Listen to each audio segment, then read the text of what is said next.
بهذا المؤتمر. Un grand merci à M. Nordine Nouhi, coordinateur de l'association CELAP, sans oublier de remercier aussi tous les autres acteurs et sponsors qui ont contribué à ce colloque et ont collaboré afin que son organisation soit couronnée de succès. أما الآن نتشرف بدعوة السيد إمير كير عمدة بلدية سان جوس ببروكسل لإلقاء كلمته، فليتفضل مشكورا. J'invite M. Merkir à prendre la parole.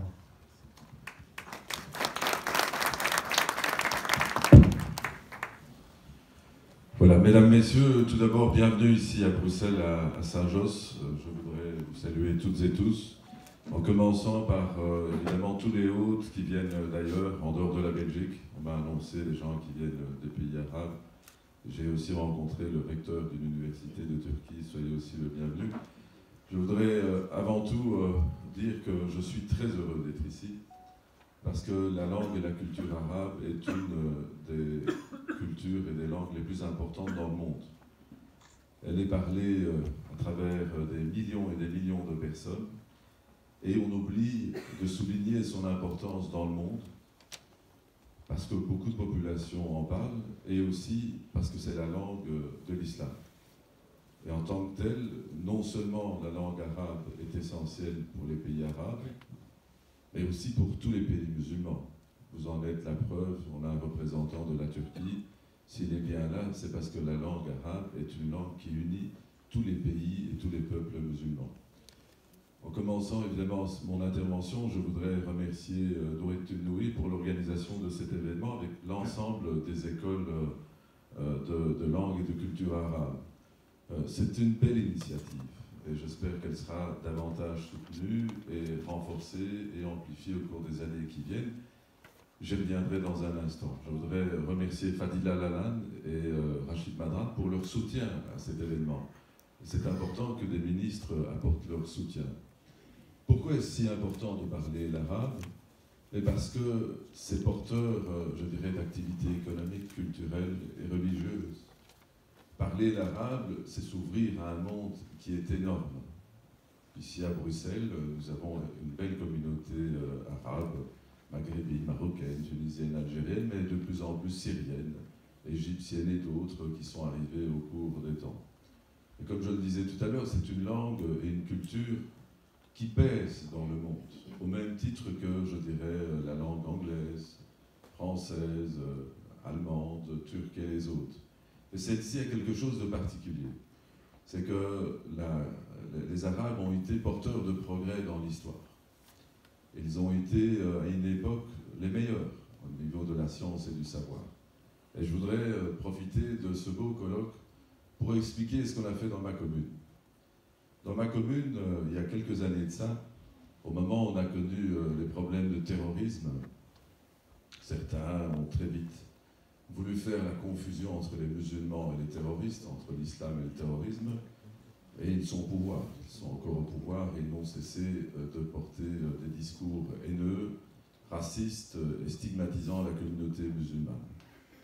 Et nous, au moment le plus difficile, nous avons voulu porter un message politique très fort à la jeunesse musulmane, à la jeunesse maghrébine, à la jeunesse turque et à toutes les autres jeunesses qui étaient pointées du doigt par certaines autorités du pays. Ce projet s'appelle Algorithmie. C'est un projet de théâtre qui a été initié par des enseignants d'une école communale, le lycée Guy Cudel, avec notamment une enseignante magnifique que Noureddin connaît bien. Elle s'appelle Sabia El Yousfi. Et c'est une pièce de théâtre qui montre qu'au Moyen-Âge, c'était bien les Arabes qui étaient les meilleurs en matière de science et de savoir. Et la plus grande université du monde était située dans la région de Syrie et d'Irak d'aujourd'hui. Et ils travaillaient main dans la main avec les Turcs, avec les Persans, avec les Juifs et les catholiques. Et au fond, le message de cette pièce de théâtre, c'était de dire la meilleure réponse à l'ignorance, au repli sur soi, à l'extrémisme, c'est le savoir, c'est la science. Je voudrais profiter de l'occasion aussi pour dire que nous devons beaucoup au peuple arabe, notamment au niveau de nos chiffres. Sans les Arabes, nous continuerions à avoir des nombres qui se terminent par de très longs, des nombres vraiment très longs, les chiffres romains. Et les Arabes ont été exceptionnels à cette époque. Ils ont travaillé les chiffres indiens. Et puis ils ont amené quelque chose qu'on oublie de le dire, mais il faut le dire, le zéro. Ils ont inventé le zéro. Et après, on n'était plus des zéros, c'est une blague. Mais c'est vrai. Nous devons pouvoir le dire. Les Arabes ont été à la pointe du progrès et de la science. Et c'est grâce à eux qu'on a fait un grand bond dans le progrès. Que mon message ne soit pas mal compris. Je ne dis pas uniquement que les Arabes ont été les seuls avec les Persans, les Turcs, les Juifs et les chrétiens, non. Tout le monde a contribué au progrès dans notre société. Les Indiens, les Africains, les Hispanos, tout le monde a participé. Et voyez ce message que nous avons porté à Saint-Josse. C'est un message qui a donné du courage et de l'espoir aux jeunes de Saint-Josse. Beaucoup ont bien reçu ce message, et aux autres aussi évidemment. Parce qu'au lieu de les montrer du doigt en leur disant « vous devez vous soigner, vous avez peut-être un problème », on leur a dit ceci. On leur a dit que leurs grands-parents, arrière-arrière-grands-parents, ont été exceptionnels. Et que la meilleure réponse à l'imbécilité, à l'ignorance, c'est le savoir et c'est la science. Et ça nous a bien réussi parce que nous avons, et Noretti pourrait en parler beaucoup mieux que moi, un beau vivre ensemble, une belle cohésion sociale. Et vous l'avez compris, ce colloque est extrêmement important pour souligner l'importance de cette langue et de cette culture. Je ne vais pas ici le dire devant tous les experts, les enseignants, mais qui parle bien sa langue maternelle ou parle plusieurs langues a plus de chances de réussir à l'école et de s'insérer dans la société. Je vous remercie pour votre attention.